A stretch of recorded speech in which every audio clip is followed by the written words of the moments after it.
Pemirsa, sejumlah bahan pokok di pasar tradisional Indralaya mengalami kenaikan. Namun kenaikan ini masih relatif normal, bahkan ada yang mengalami penurunan.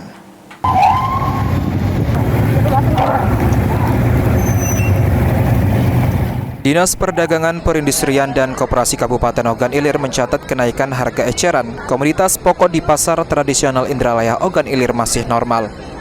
Dari hasil sidak pasar Indralaya, bahan sembako yang normal seperti telur ayam sebesar Rp28.000 per kilogram, daging ayam Rp35.000 per kilogram, daging sapi Rp140.000 per kilogram, serta gula, bawang merah, dan minyak kita. Kepala Dinas Perindakop Ogan Ilir M. Tapip memastikan bahwa stok sembako dan komoditi cukup banyak untuk masyarakat di pasar tradisional Indralaya.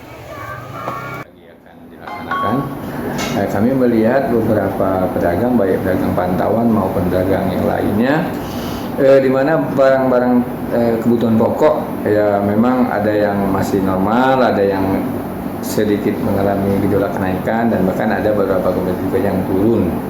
Nah, jadi di sini yang menjadi pusat pantauan kami seperti untuk telur ayam masih stabil sekitar 27-28.000. Terus juga cabai rawit hijau bahkan turun.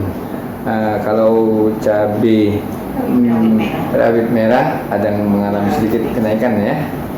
Nah, dan juga untuk bawang merah ini juga masih stabil, seperti bawang merah yang dari Medan, dari Padang itu 40.000 satu kilonya. Bawang putih juga masih stabil, dan juga beberapa komoditi hasil penyidakan kami sebagian besar masih rata-rata stabil. Nah, dan juga Masyarakat diminta untuk tidak panik dan melakukan aksi borong di pasar tradisional Indralaya agar harga tetap terus stabil.